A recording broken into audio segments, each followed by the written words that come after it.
Queridos irmãos e irmãs e demais acompanhantes, os irmãos que estão acompanhando pela gravação, pelo YouTube, cumprimentamos mais uma vez a todos e todas com a paz do Senhor.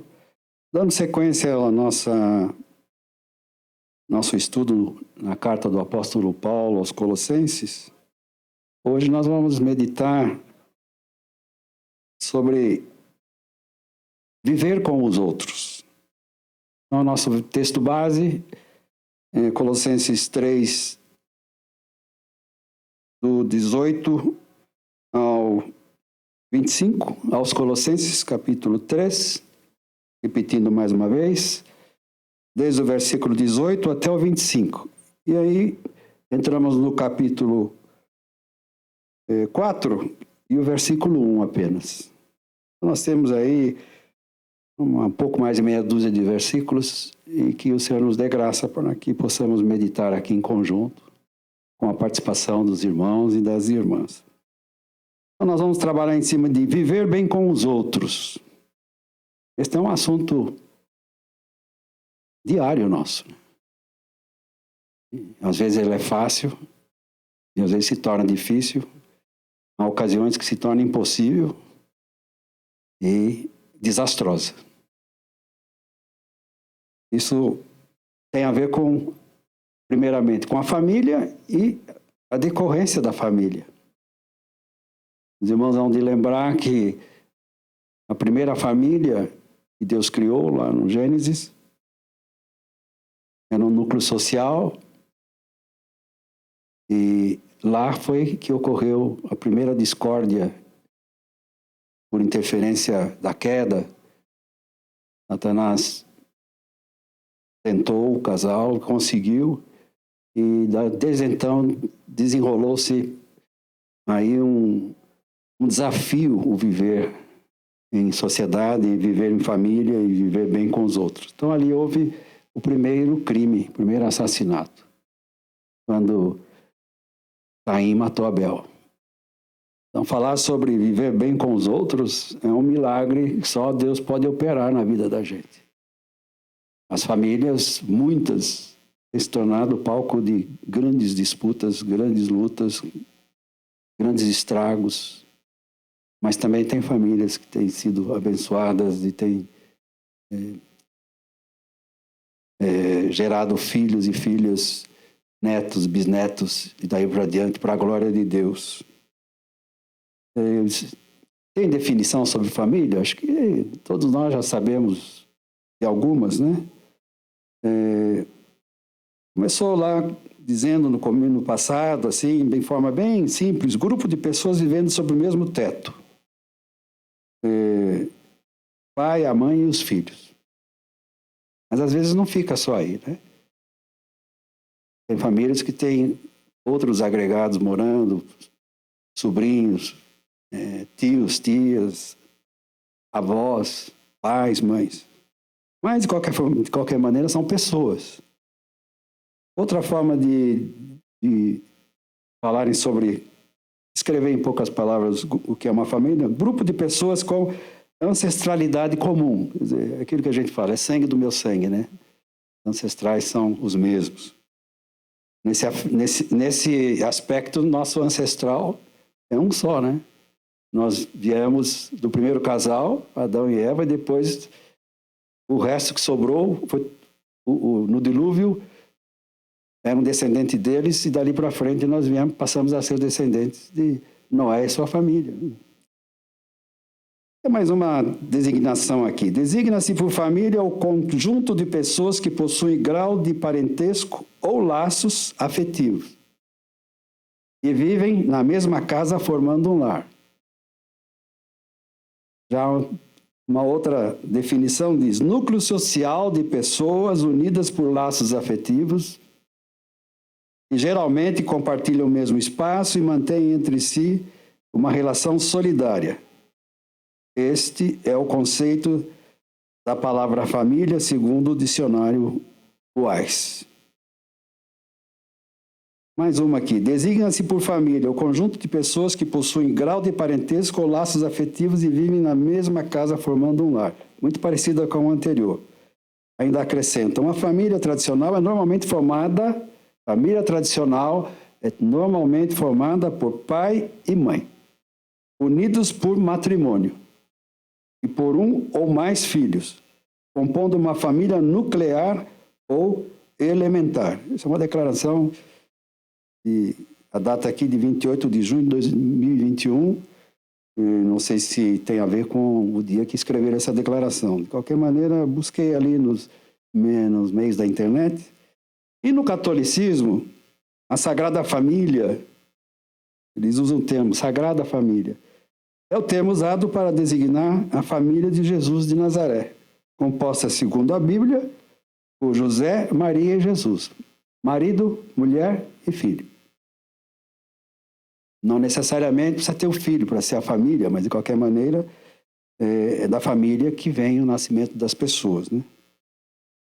Agora, se fosse perguntar para um homem riquíssimo, armador é que mexe com navios, que tinha uma frota, já morreu, o Aristóteles Onassis, né? E ele deu uma definição de família complicada, e parece que também existe família assim, e muitas no meio onde existe muito dinheiro. Ele diz aqui, um grupo de pessoas, família é um grupo de pessoas unidas pelo sangue, ancestralidade, né? E amor, mas separadas pelo dinheiro. Então, ele aqui pensa com o bolso, né? Quantos embates também por questão financeira. Somente quando se fala de herança, quando entra segundo casamento, terceiro casamento, e assim por diante. Então, a família é um núcleo criado por Deus, mas também influenciado, pode ser, esse grupo, a família pode vir a ser influenciada por maus conselhos diabólicos. E isso é muito importante para que a gente possa prestar um pouco mais de atenção no que a Bíblia fala sobre família. E apesar que nós estamos pegando aqui apenas aí 2, 4, 6, 7, 8, 9, 10 versículos, mas vamos ler o texto base então, aos Colossenses 3, do 18 até o 25, depois o 4 e o 1. Vós, mulheres, estáis sujeitas vosso próprio marido, como convém no Senhor. Maridos, amai a vossa mulher e não vos irriteis com ela. Filhos, obedecei em tudo a vossos pais, porque isso é agradável ao Senhor. Pais, não irriteis a vossos filhos, para que não percam o ânimo. Servos, obedecei em tudo a vosso Senhor, segundo a carne, não servindo só na aparência, como para agradar aos homens, mas em simplicidade de coração, temendo a Deus. 23. Colossenses 3, 23. E tudo quanto fizerdes, fazei-o de todo o coração, como ao Senhor e não aos homens, sabendo que recebereis do Senhor o galardão da herança, porque Cristo Senhor servis. 25. Mas quem fizer agravo, receberá o agravo que fizer, pois não há acepção de pessoas.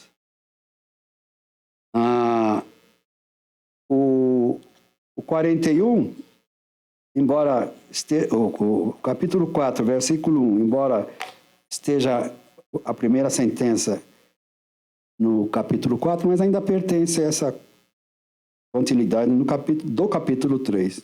Então, o 4.1 diz, vós, senhores, fazei o que for de justiça e equidade a vossos servos, sabendo que também tendes um Senhor nos céus. Parece simples, mas aqui existe bastante material para a gente conversar aqui essa 1 hora aqui no templo. É claro que eu fui buscar ajuda, porque a gente tem noção das coisas, mas às vezes não tem a descrição, a narração, a dissertação colocada em palavras corretas, tudo mais. Eu peguei 3 fontes, Henrietta Mears, também peguei o livro que nós já usamos, do irmão Carlos Oswaldo Cardoso Pinto, da Agnus. Também peguei bastante da Novo Testamento interpretado, versículo por versículo, carta aos Colossenses. Tem muita coisa, muita. Esse irmão, com a sua equipe, muito abençoado.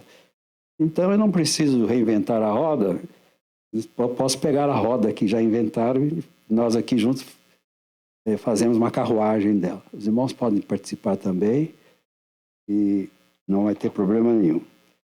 Vamos ver se a gente segue de uma maneira didática. A gente viu aqui nessa leitura, fala de mulheres, que são as esposas, fala dos maridos, fala dos filhos, pais e servos. São 5 qualidades. Por que servos também? Aqui mesmo nós vamos ver que nas famílias antigas, na época de Paulo, havia também os funcionários da casa, os servos, e que, na sua maioria, eram escravos. Então, por isso que está dentro aqui do contexto. Na verdade, hoje a gente poderia, talvez, transferir ou agregar, dentro dessa palavra escravos, servos, os empregados, de modo geral. O patrão e o empregado fora de casa. Não necessariamente o fazendeiro lá que tinha os seus capatazes e tal.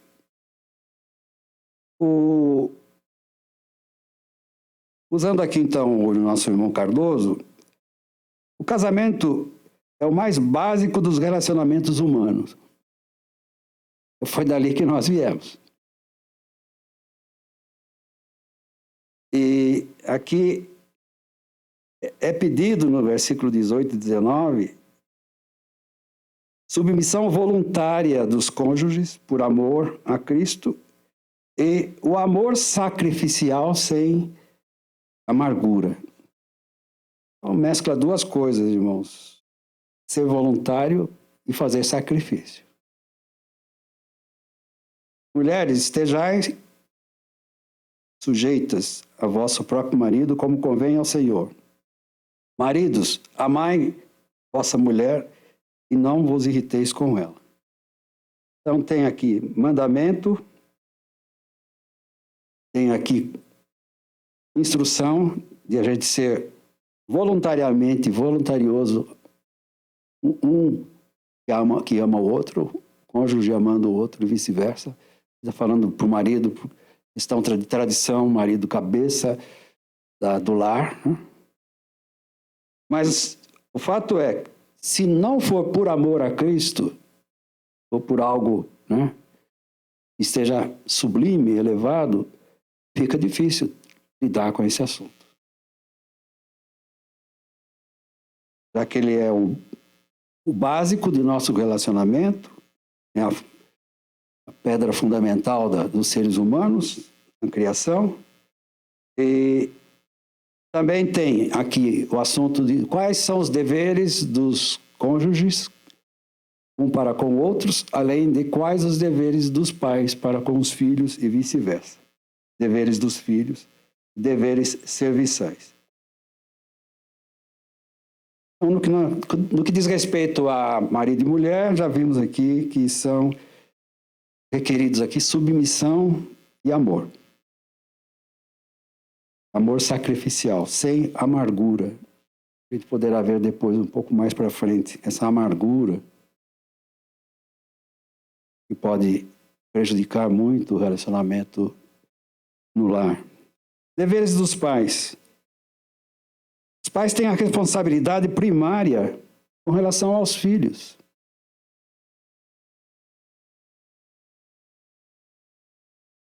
Ter filhos não é meramente cumprir um desejo de ser pai e de ser mãe. Ter filhos É assumir uma responsabilidade que talvez não termine nunca.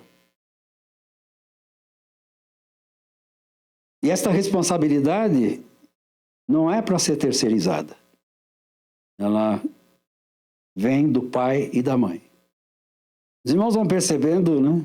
Por que as coisas estão caminhando para uma situação cada vez mais embaçada, cada vez mais complicada.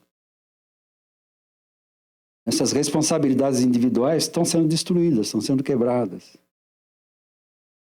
Está entrando muito ruído, muitos tutores da mídia, muitos professores, muitos palpites, muitos colegas de nossos filhos de origens diferentes, de crenças diferentes, que acabam se encontrando no mesmo lugar, ou na escola, ou no trabalho. E as opiniões são as mais diversas. No mundo, as opiniões são diversificadas. E hoje, com a imprensa, a gente fica sabendo praticamente as fofocas de tudo quanto é lugar. Fofoca não, as informações. Os choques de gerações, choques de usos e costumes.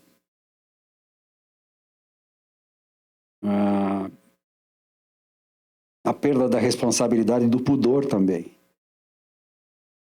Um desafio muito grande para os dias de hoje. Sempre foi. Mas nesses últimos tempos, últimas décadas, e acho que daqui para frente ainda, enquanto o Senhor não voltar, a família deverá possivelmente ser o centro do bombardeio da maldade. Porque foi lá no começo que o inimigo usou justamente para destruir o primeiro casal, o primeiro núcleo familiar. Com relação a deveres dos filhos, ouvir e obedecer habitualmente às ordens dos pais, a fim de agradar a Deus. Aqui nós vamos ver um pouquinho mais para frente a dificuldade de relacionamento de pais e filhos sobre ordens, dar ordens, receber ordens, cumprir ordens. Tem um limite nisso. Aqui a palavra-chave é agradar a Deus. E sobre os deveres dos pais,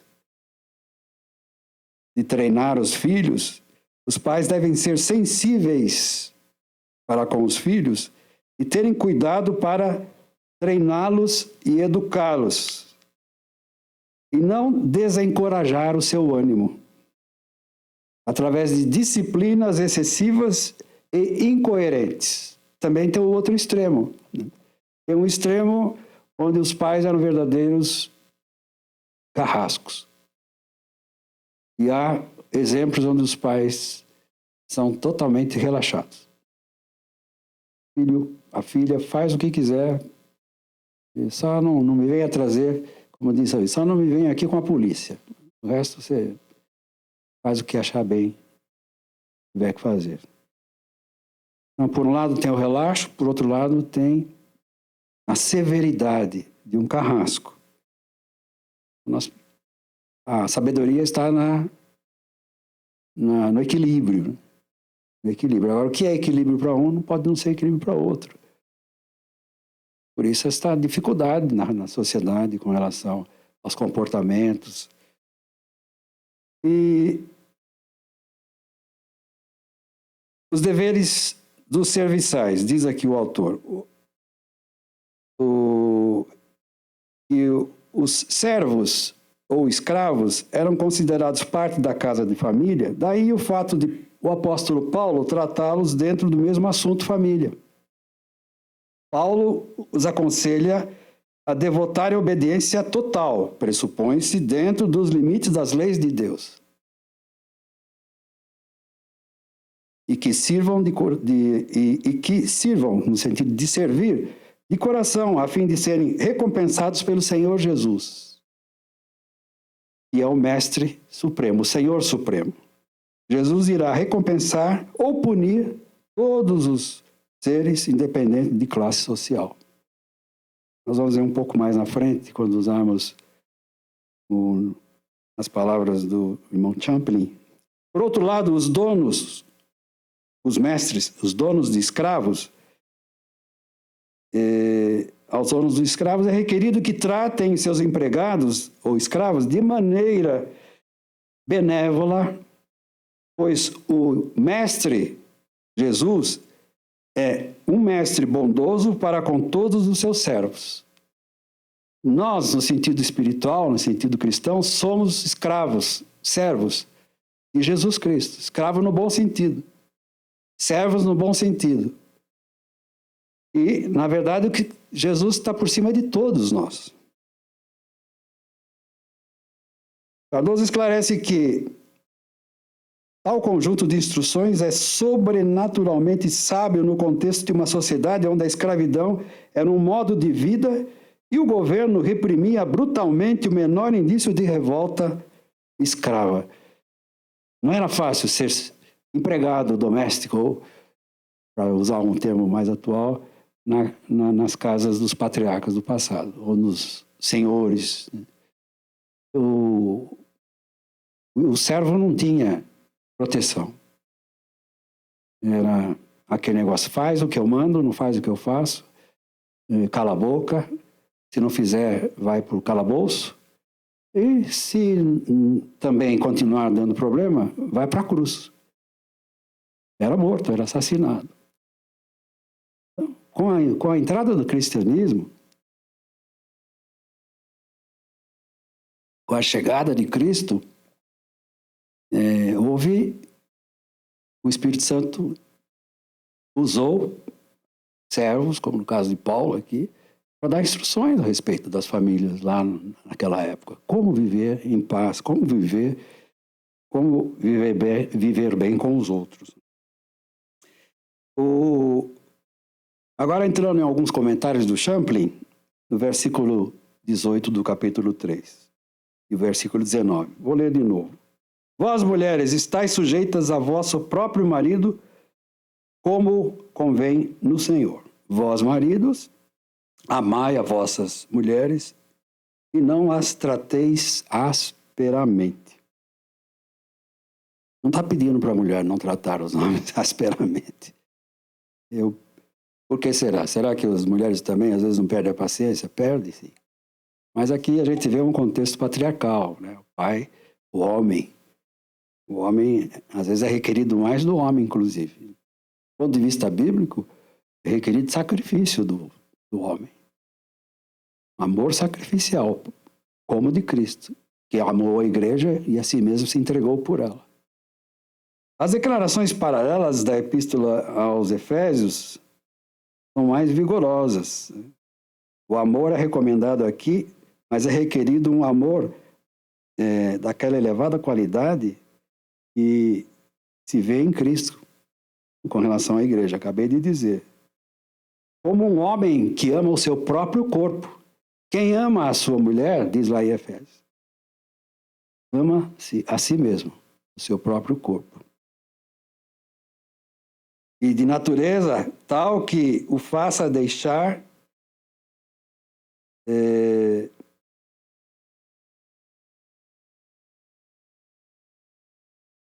apegando-se faça deixar o seu pai, quer dizer, o amor, a união, o casamento, é requerido que o homem deixe seu pai e sua mãe, deixe seu lar e crie um novo lar. Então ele tem uma responsabilidade muito grande e apegue-se à sua esposa, porque aí eles formam uma só carne.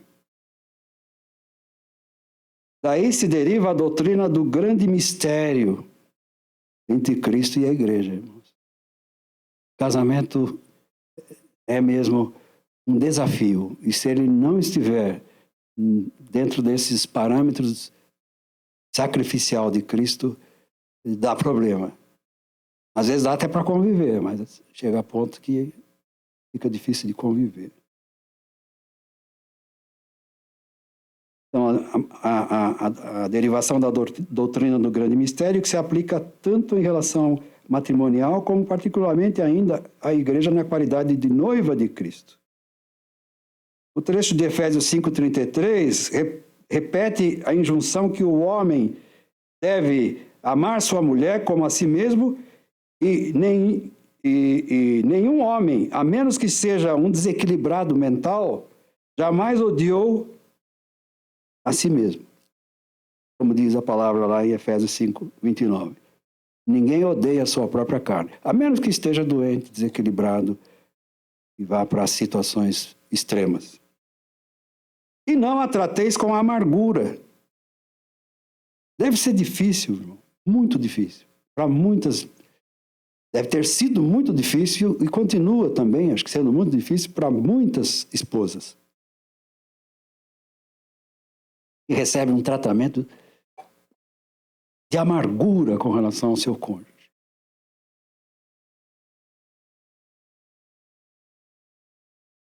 Aqui ele diz que,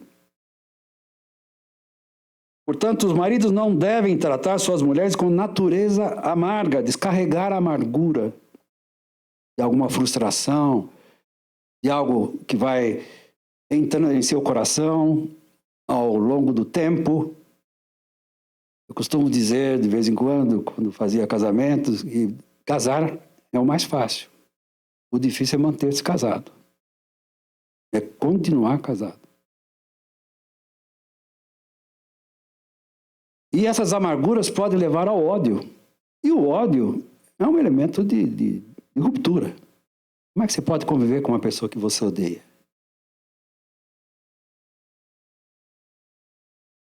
Mas a experiência humana ensina-nos que alguns homens, ao perderem o amor por suas esposas, cheios de egoísmo, e ele, quando ele fala de egoísmo, ele fala que é a raiz de quase todos os problemas matrimoniais.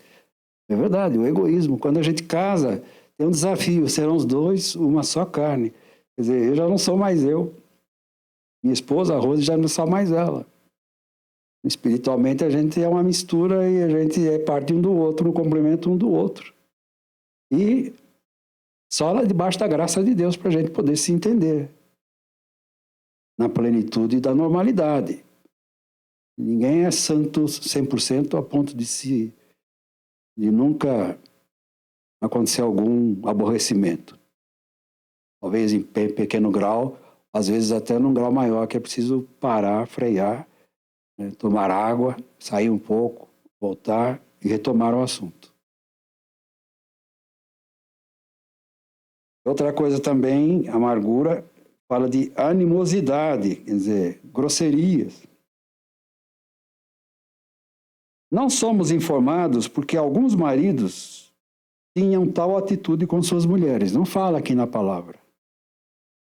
Mas a experiência humana ensina-nos que alguns homens, ao perder o amor por sua esposa ou suas esposas, marido perdendo amor por esposa, cheios de egoísmo, como foi dito aqui, especialmente quando já favorecem ou já estão engraçados com outras mulheres, ou com outra mulher, ou mulheres. E aí, então, o que acontece? Começa a maltratar a esposa. Já não vê na esposa o que via antes. Ele está cego com aquilo que está vendo em outra, ou em outras. E passam a maltratá-las. Embora elas mesmas não estejam em qualquer falta, quer dizer, elas não devem nada, não mudaram nada, continuam sendo as esposas como sempre foram. Há maridos que chegam a odiar sua mulher, porque aqui ele fala, tais maridos representam limitações à liberdade de que querem gozar, quer dizer, eles querem ser casados, mas querem ser soltos. Querem fazer o que dá na própria cabeça. Aí entra em conflito. Não há aquele amor de doação sacrificial. Ele quer outras experiências. O amor a Cristo, bem como a simples decência humana, é contrária a essas ações. São bastante comuns entre os homens, infelizmente. Chega a ser até mesmo comum um homem vir a favorecer a outra mulher que, quando examinada essa outra mulher sob o prisma realista, ele vai chegar à conclusão que essa mulher é inferior à sua primeira esposa. Há muito arrependimento também. Há arrependimento. Cuidado aqui para que não se... O marido, às vezes a mulher também, agora, nesse mundo que nós estamos vivendo, sobre direitos iguais e nada contra isso, mas aquela palavra, eu sou solto para fazer o que eu quiser, eu sou solta para fazer o que eu quiser. E aí vai experimentar outras aventuras e depois se arrepende. O que mais? Pois não?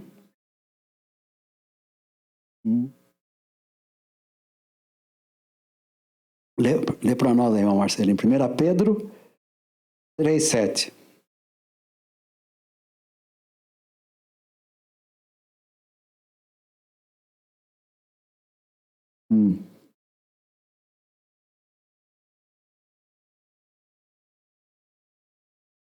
Isso. É, é, é verdade. É verdade, irmão Marcelino. Muito diretamente ligado a isso. O servo do Senhor, o homem de Deus, tem que ter essa compreensão. E Pedro está chamando a atenção dos machões lá. Lembre-se que as mulheres são consideradas o vaso ou o lado mais frágil, o lado mais fraco. Uma mulher, na sua consistência emocional e física, não é a mesma coisa que o homem. Aí é outro conflito que a gente está tendo ultimamente, né? Mas Deus conhece a natureza de cada um e por isso está na palavra. Há diferença entre o homem e a mulher. É bom que os maridos considerem isso também. É verdade.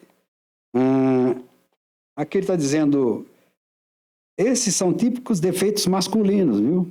Esse aí que Pedro está dizendo aí. Lembrem-se desse machismo. Cuidado. A cura para os homens é o amor. Contanto que um homem busque tal amor proveniente de Deus. Há muita confusão entre amor e paixão.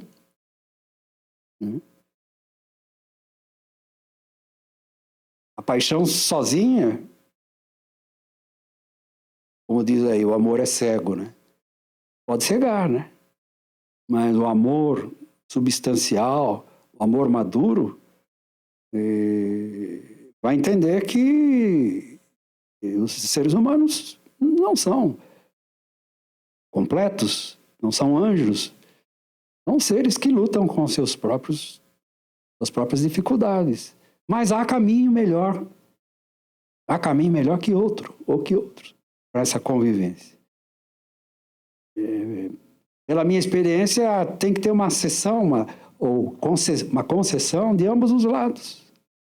A gente tem que ceder e tem que também espera que o outro lado ceda também. O duro é quando existe um impasse e não se chega mais a um acordo.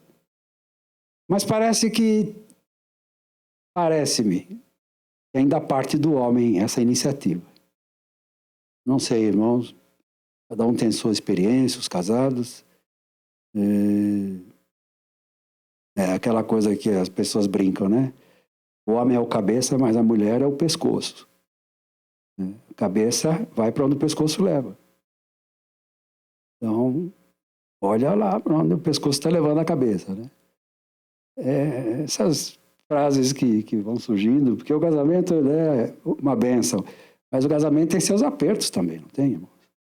Tem suas dificuldades. Mas ainda bem que é uma instituição de Deus e espera-se que o casamento, pelo menos, seja, no mínimo, iniciado com amor. E que depois vai sendo trabalhado, aí vai amadurecendo e a gente vai entendendo, aprendendo um com o outro, que há melhoras aqui, há espaço para melhorar ali, coisas que fazia não devo fazer mais, coisas que não fazia devo fazer, mas como ele diz, no Senhor Deus, amai com o amor de Cristo. Esse é o nosso grande desafio de todos os tempos. Eu acho que eu vou adiantar um pouco, vou pular algumas coisas, porque aqui há muitas minúcias. Veja aqui, olha, uma experiência interessante. Tem um irmão lá, o Dr. Alan, ele foi pastor, inclusive, lá em Chicago, numa igreja. diz o relato aqui. Em certa ocasião, em que seu pai, após um breve momento de nervosismo, de atitude tensa no lar, proferiu algumas palavras bruscas contra a sua esposa.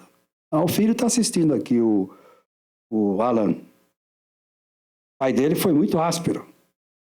Ele falou aqui, não diz como que ele se dirigiu à esposa, mas a mãe do Alan, mas diz que foram palavras ofensivas. Mas, imediatamente, se arrependeu. E olhando para o outro lado da mesa, onde a esposa estava sentada,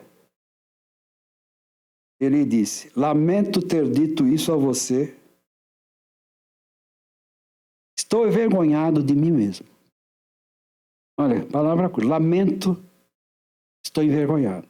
Em outras palavras, desculpas profundas. Aí ele diz aqui, o filho agora, já homem, pastor: ó Deus, agradeço-te por um pai assim. Faz-me parecido com ele. Então, o menino ainda foi orar, não conhecia o Evangelho, mas teve aí nasceu nele um desejo de fazer uma oração. Meu pai, apesar de ter sido bruto com a minha mãe, ele pediu perdão na frente dos dois. Aí ele saiu, foi orar. Falou: Senhor, eu quero ser como meu pai. Aprender a recuar quando eu ultrapassar a faixa. Então, esse é uma das são os momentos no casamento importantes, quando a gente recua. Pede perdão, pede desculpa. Aí ele diz aqui: o quanto somos gentis para com nossas esposas, estamos criando melhores filhos. Poderiam nossos filhos esperar que eles nos amassem? Poderíamos esperar que os filhos nos amassem, nos respeitassem, se somos ásperos, está falando com os pais agora, se somos ásperos com as mães, a quem eles amam? Não é isso? Quantas, talvez, ocorrências parecidas com essa na mesa, família reunida, sai briga, tudo, e o pai fala coisas terríveis, às vezes ofende fisicamente, e depois requer que os filhos sejam amáveis. A gente está criando pessoas parecidas com a gente. Por quê? Ninguém gosta de ver ninguém ofendido, muito menos a minha mãe. Daí vem as birras, às vezes, de filhos que odeiam pais. O pai. Pais que maltratam as suas mães, as suas esposas, mães dos seus filhos, e os seus filhos ficam revoltados. Essas coisas vão sendo depositadas lá no fundo do depósito da alma, da mente, do espírito, sei lá, da onde, mais profundo do coração da gente. E a gente vai pegando, irmãos e irmãs, comportamentos, mais tarde eles podem aflorar. Mas a gente tinha pessoas também insensíveis, revoltadas. Veja que os pequenos gestos, eles podem criar grandes resultados, bons ou ruins, lá na frente.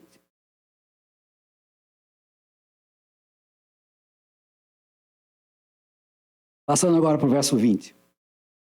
Vós, filhos, obedecei em tudo a vossos pais, porque isto é agradável ao Senhor. Parece que a palavra aqui é mais complicada, é em tudo. O que os irmãos acham? Em tudo. Como entender? Em tudo, filhos, obedeçam aos pais. Se os pais mandarem roubar, roubem. Se os pais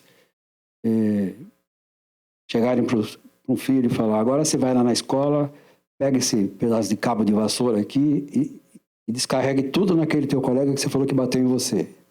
Eu te dando uma ordem, você vai fazer isso. Imagina aquelas coisas carrascas, aquelas coisas brutas do passado e talvez hoje de outras maneiras. Né? Se em tudo, já ouvi pessoas... Meu pai não é um servo de Deus. Meu pai faz coisas que eu não devo fazer. Mas essa passagem aí está dizendo que é em tudo você tem que obedecer? É em tudo mesmo? O que os irmãos acham? Eu acho que vocês... tudo que está dentro do limite da palavra de Deus. É o que ele fala aqui. Ali a obediência é condicionada ao princípio que diz no Senhor. Isto é agradável ao Senhor. Filhos, obedecei em tudo a vossos pais e tudo que é, podemos dizer, agradável a Deus. Não é tudo que agrada a Deus. Cumprir uma ordem de um pai, de um patrão, de um chefe, de um superior no exército, não significa que ordem é para ser cumprida de todos os meios e modos. Aqui tem um dilema, aqui tem também um limite. Isso é do agrado de Deus? Isso agrada a Deus? Então não, o limite é mesmo o limite do amor, o limite do sacrifício, o limite da palavra de Deus. Nesse ponto, conforme alguns manuscritos, a condição é que a obediência seja agradável no Senhor. A expressão da Epístola aos Efésios, 6, de 1 a 3, no Senhor é mais ampla, mas também inclui essa condição. No entanto, os mais antigos manuscritos da Bíblia dizem também nesse texto, no Senhor, tudo que for justo e justificável, no Senhor com S maiúsculo, Senhor Deus. Aqui existe um Senhor maior que o Senhor com letra minúscula. O Senhor do lar, que é o Pai, é só um homem. Mas o Senhor dos homens, que é Deus, que é Cristo, esse é que tem a palavra final.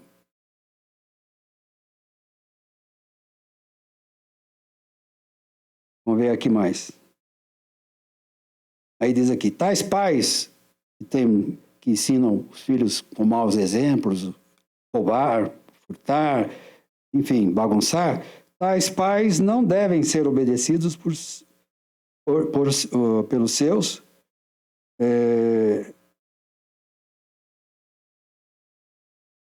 Paulo aludia aqui às circunstâncias normais quando os pais fazem algum esforço por instruir seus filhos quanto à moralidade correta. Toda a ordem moral que agrada a Deus está correta, essa ordem é aprovada por Deus. E com amor. Com amor. Quantos que os pais batiam nos filhos no passado? Tiravam sangue de filhos. Hoje tem leis para isso e põe no limite, precisou de sair leis. Mas o pai acaba descarregando o ódio, as frustrações no indefeso, né? Às vezes não é tanto pelo que a criança fez. É a maldade que está no coração do punidor. E ele descarrega tudo. É muito perigoso também. Já teve casos de filhos serem assassinados, de tanto apanhar. Aí entra as forças das trevas, né? O diabo veio para quê? Matar, roubar, destruir. Então, o lar é muito fino. Pois não, irmão Sérgio? Pois não.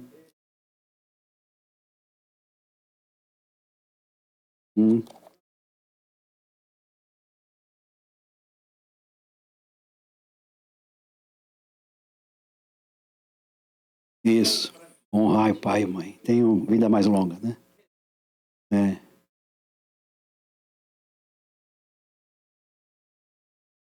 É verdade. Isso é bom, graças a Deus. Uhum. Hum.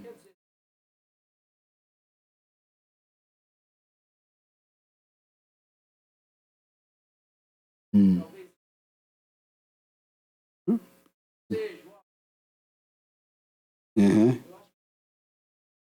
Sim. Isso.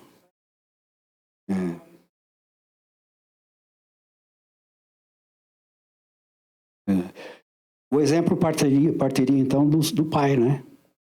Dos progenitores para com os filhos. Exemplo de tudo. E o filho em retribuição para com o pai. É uma retribuição. Deve ter muitos problemas. Nós, graças a Deus, tivemos a maior parte aqui, uma boa parte dos meus contemporâneos, tudo, tiveram assim, a oportunidade de ter sido criado em um lar respeitoso. Como o Sérgio Paes acabou de dizer, o pai dele, apesar de ainda não professar o cristianismo evangélico, mas foi um bom exemplo na vida do Sérgio. Dá para perceber as pessoas que têm instruções, orientações paternais macias, amorosas, longânimas, né? Essa palavra aí, esse ditado tal pai, tal filho, é um perigo quando é o oposto daquilo que a gente espera, no sentido de que se o pai é espancador, é ruim, é incompreensível, o filho tem muito para ser parecido com ele. Pois não, pode dar.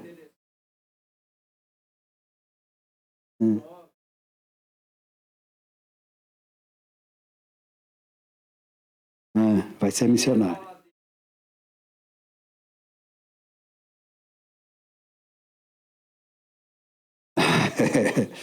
É verdade também. O Serginho, na sua euforia, falou: vou ser missionário. O pai falou: tá bom, seja missionário, mas primeiro me traga um diploma de uma faculdade. Vai cuidar do seu conteúdo pessoal também para essa sociedade. Teu pai inteligente, sábio, né? Pois não, Luizinho?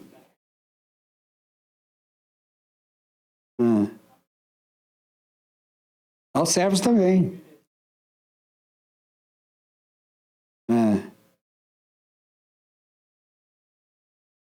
Sei. Uhum.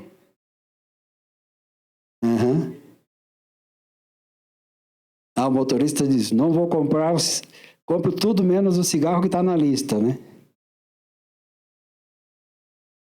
Ah, ah, olha só. Uhum.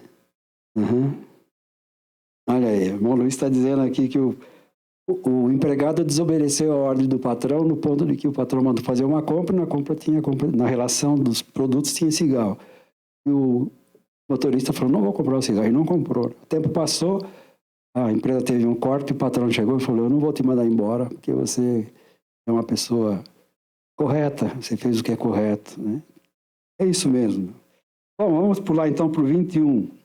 Vós, pais, não irriteis vossos filhos para que não fiquem desanimados. Aqui em Efésios 6,4 fala: não provoquem vossos filhos a ira. É possível provocar a ira dos filhos? Muito. O inverso também acontece. Mas eu acho que primeiro, aí vem aquele negócio. Primeiro a gente aprende para depois replicar. Se eu aprendi a ser manso, humilde, de coração, tanto na igreja quanto com meus pais, provavelmente eu também vou me relacionar com eles com mansidão, humildade e com um coração amante.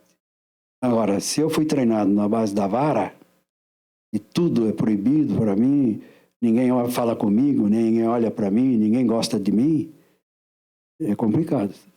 E tem muitas reclamações assim, irmãos. Tem muitas reclamações. Então, aqui. Talvez o pensamento nesse ponto da irritabilidade seja o de aplicar uma espécie de contínua e irritante disciplina que leva os filhos a sentirem que nada que façam é capaz de agradar seus pais. Pelo que deixam de tentar, desistem e desanimam. Nada que eu faço está bom. Tudo que eu faço está errado. Que exigência maluca que meu pai, minha mãe tem comigo. Eu não presto para nada. Desisto. Desanima. Não sejamos desanimadores de pessoas. Sejamos animadores. Mas aí, irmão, vem de novo aquela história. O pai também sofreu esse tipo de de violência lá atrás. Ou porque foi criado com outra, foi criado com uma pessoa que recebeu como doação, ou isso ou aquilo. É um assunto muito sério, assunto de família, né? A réplica daquilo que aprendeu de bom e de ruim. Por isso que não é fácil e esse assunto tem que ser repassado sempre, né? Somente para aqueles que estão entrando no assunto agora. Mas nós não podemos fazer de tal ponto que a gente faça alguém desistir da vida, desanimar. 22. Vós, servos, obedecei em tudo o vosso Senhor segundo a carne, como o Luiz acabou de dizer, não servindo só na aparência, como para agradar aos homens, mas em simplicidade de coração, temendo a Deus.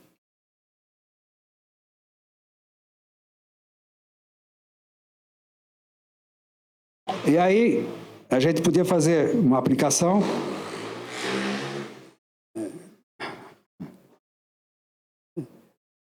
E não é só em casa que você aprende as coisas, você aprende na rua também. Uns querem imitar os outros. Não precisava um barulho desse, com um escapamento desse, uma moto desse tipo de... É aquilo, irmãos. É educação. Educação. Voltando aqui para a aplicação no presente momento sobre patrão e empregados. Empregados e empregadores e empregados deveriam observar esses mandamentos, ou seja, servos, né, empregados, obedecei em tudo ao vosso patrão, vosso senhor, segundo a carne, quer dizer, o homem da casa, ou o dono da fábrica, o dono do comércio, enfim. Isso levaria a relações harmoniosas entre eles. Todos os seres humanos estão sujeitos ao Senhor com S maiúsculo celestial. Veja que a pessoa, quando é muito maltratante, é arrogante. E diz, a palavra de Deus diz que Deus resiste os arrogantes, soberbos. Todos nós vamos comparecer perante o tribunal de Cristo. Vai terminar dizendo assim, para dar conta daquilo que fizemos. Se não der tempo de comentar aqui, mas o autor aqui no fim está dizendo o seguinte, você é salvo pela graça, mas você vai prestar conta do que você fez pelo corpo. Isso vai contar lá para a eternidade. Ele termina afirmando assim, baseado em passagens. Eu acho que ele tem razão, irmãos. Deus é justo. Salvação não é por obra de justiça, porque nós não temos. Mas galardão, tratamento na eternidade, é muito provável que seja diferenciado. Deus não é? Pois não.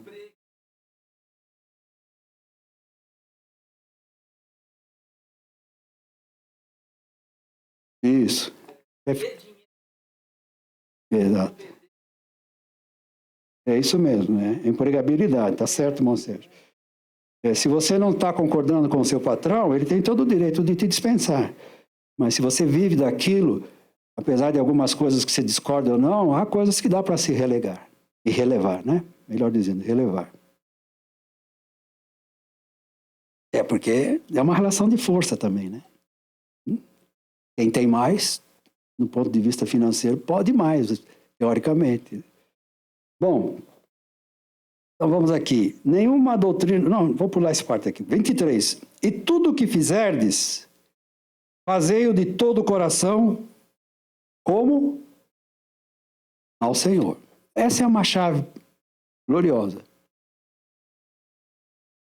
Eu estou fazendo algo que não está me alegrando, mas nesse momento é necessário fazer, ou um serviço que não está me agradando naquele momento, ou uma atitude do patrão, ou enfim, algo que aconteceu, mas eu não vou sair da minha retidão, vou continuar fazendo aquilo como se fosse um trabalho de Deus. Isso ameniza muito as forças brutas interiores, as disputas das emoções. Eu vou me humilhar por amor a Deus. E fazendo assim, eu estou na palavra. E se eu estou na palavra, eu serei abençoado. Serei abençoado. Não sei como, quando, mas eu não preciso entrar na do patrão e comprar. essa insensatez e me arrebentar. Tem limites para as coisas também, né? Então, aqui, em tudo que fizer, fazer de todo o coração como ao Senhor. Aqui o escravo é o crente, ele está dizendo. E tem o mesmo Senhor, letra maiúscula, e mestre, que é Jesus, que os demais crentes têm. Se consideramos que a profissão de um homem faz parte da vontade de Deus, logo o serviço se torna sagrado. Porque uma das coisas que a gente faz é reclamar do trabalho, né? Do patrão. A gente reclama, eu já reclamei muito. Mas se você está tendo um trabalho que foi até agraciado por Deus, você está reclamando do quê? De uma bênção. É, portanto, um serviço espiritual que está sendo prestado a Deus. Olha que profundidade que ele vai.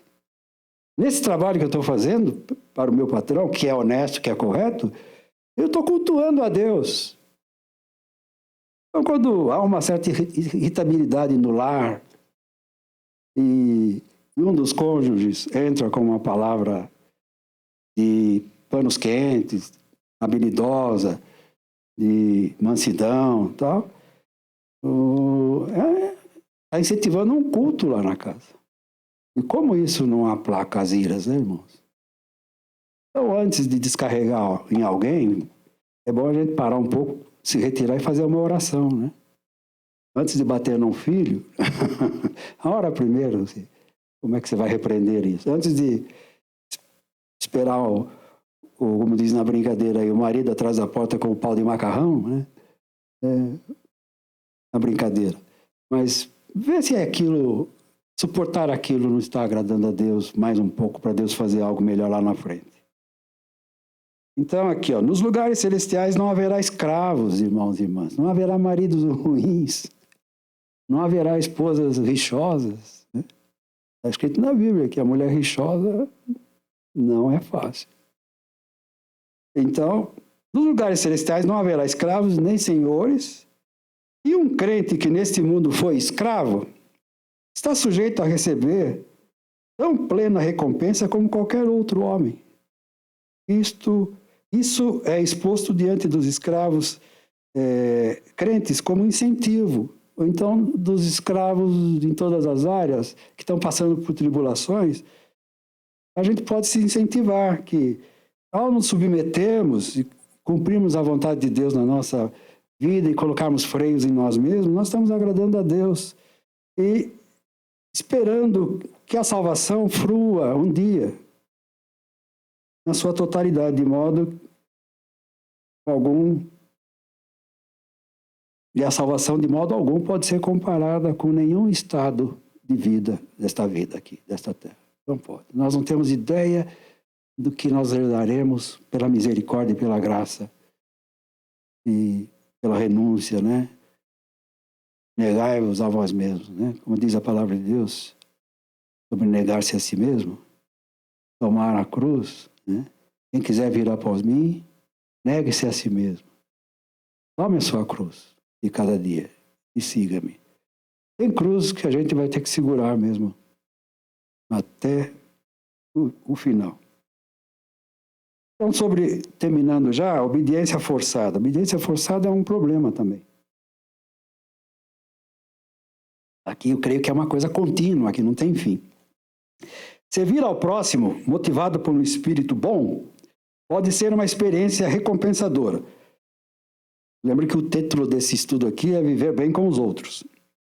Então, alguém que está do seu próximo, que aqui pode ser qualquer pessoa, da família ou não, servir a ele ou ela, motivado por um espírito bom, pode ser uma experiência recompensadora. Porém, sermos forçados a fazer qualquer coisa, contra a nossa própria vontade, só pode provocar ressentimentos. Aí está faltando sabedoria naquele que está exigindo de mim, de você, uma atitude, um comportamento que não combina com a minha boa vontade. Isso é outro assunto também. A gente tem que olhar nas duas direções. Às vezes tem maridos possessivos,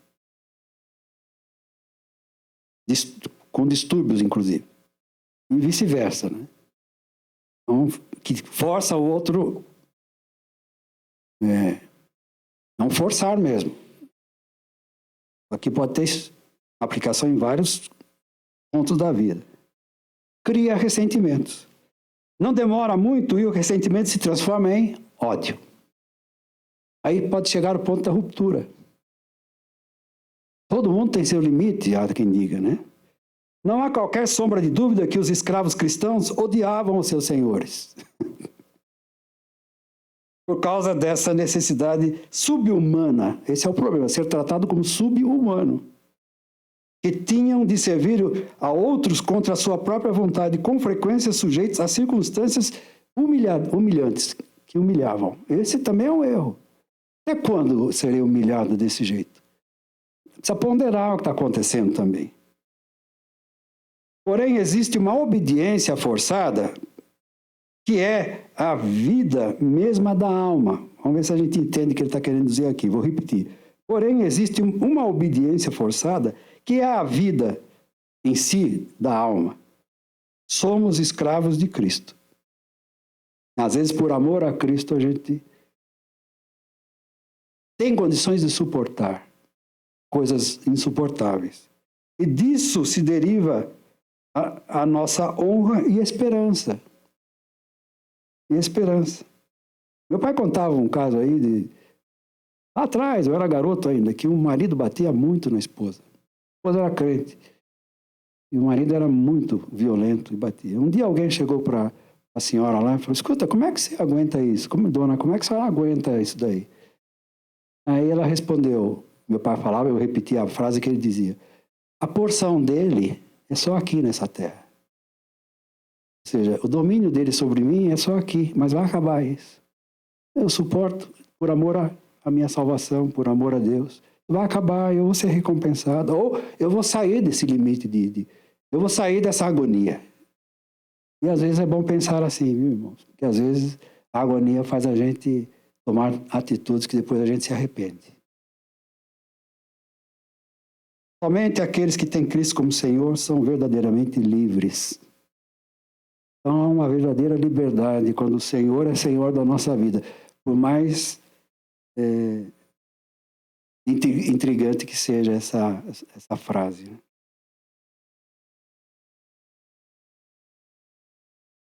O 25. Mas quem fizer agravo, receberá agravo, o agravo que fizer, pois não há acepção de pessoas. Todos são iguais. Quem fizer o agravo, vai pagar o agravo. Ele diz aqui. O presente versículo parece ter aplicação local, talvez algo a ver com o caso de Onésimo, o escravo fugitivo. O pastor Elias que falou sobre Onésimo na sexta-feira passada. Retrasado. É possível que sua experiência, aliada ao fato de que Paulo, através de sua epístola, contribuiu para que Onésimo fosse perdoado, tenha levado outros escravos na igreja de Colossos a fazer planos de fugirem. É possível, ele está falando aqui, às vezes, né, que Paulo fez aqui um rogo por Onésimo. Onésimo estava preso. Onésimo, né? Estava preso. Tinha defraudado, tinha roubado, tinha feito alguma coisa errada. Mas Paulo, diz, ele se converteu aqui na cadeia, aqui na prisão comigo, o Filemão. Dá uma liberdade para esse moço. Em outras palavras, Filemão, eu vou te dizer que, para te não dizer que a mim mesmo, a ti, que a tua vida a mim pertence. Ou seja, para te não dizer que a mim mesmo, para te não dizer que a tu mesmo a mim te deves. É um trocadilho aqui, é o seguinte, eu ganhei você para Jesus, Filemão. Você também não era boa coisa. Então você foi perdoado por Cristo, perdoou Onésimo também. Você tem dívida para comigo, viu? Em outras palavras, mas Paulo foi tão diplomata nessa epístola que eu acho que não tinha como não atender. Então, irmãos, quem ocupa aqui posição humilde, não precisa esperar que seja aprovado diante do Senhor, desculpando-se de seu fracasso neste mundo, porque a sua tarefa foi difícil aqui. Em qualquer condição em que esteja, espera-se que cada crente individual seja fiel. Isso é o que será considerado em seu favor diante do tribunal de Cristo. Um dia todos serão julgados. E para terminar, o versículo 1 do capítulo 4 de Colossenses. Senhores, fazei o que for de justiça e equidade a vossos servos. sabendo que também tendes um Senhor nos céus. Então, os patrões, os que têm dinheiro, os que mandam em pessoas, os empregadores, têm que ter cuidado para não serem arrogantes e verdadeiros carrascos. Porque acima dele e de todos, e de qualquer um ser humano, e de toda a natureza, tem um Senhor. E todos vão prestar contas. Então é isso. Paulo quis ensinar aos senhores que tratassem seus escravos com mais que meras propriedades. Não são propriedades, são coisas. O problema é que às vezes a gente trata os seres humanos como coisa. Então, um maltrato ao outro, ao filho, ao pai, à esposa, ao ser humano, como coisa. Não, o homem é criação de Deus. A mulher é criatura de Deus. Em várias fontes históricas lê-se acerca do tratamento completamente brutal e desumano conferido aos escravos nos tempos antigos. Podia-se abusar dos escravos de toda maneira, maltratando-os fisicamente, exigindo deles tarefas sobre-humanas, até mesmo tirando-lhes a vida através do processo de morte de cruz. E não havia leis de qualquer espécie que os pudesse proteger, não havia tribunal para se apelar. Era difícil naquele tempo, nos impérios e tal. Portanto, sem qualquer empecilho, um homem podia fazer com o escravo o que bem entendesse. Mas Paulo diz que isso não podia ocorrer no seio da igreja. Pois até mesmo quando um homem é um escravo, é muito mais que uma peça de propriedade. Paulo havia mostrado que perante Deus os escravos são iguais a seus senhores.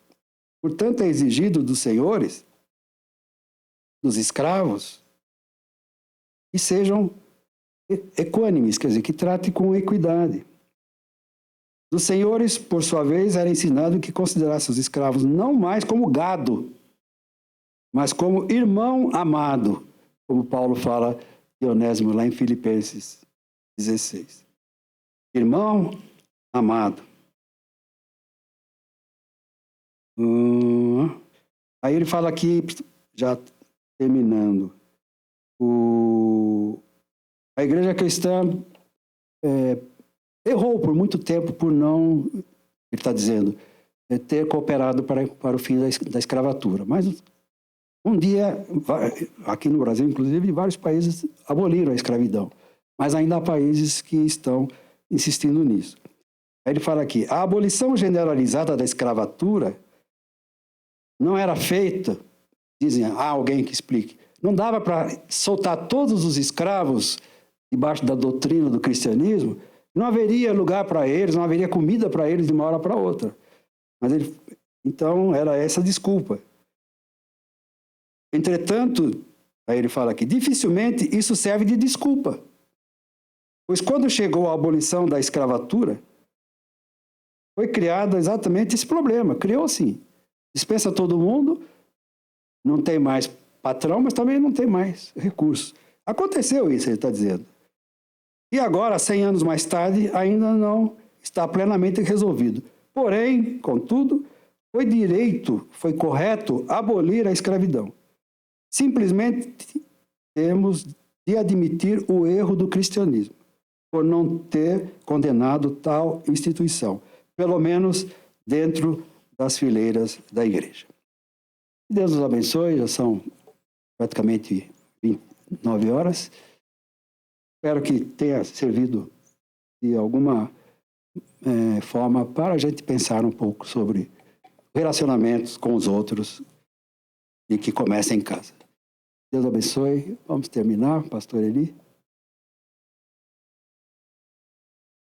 Isso, amanhã, então, oração às 19 horas, culto de oração que antecede a ceia, até 8h30, das 7 às 8h30 da noite.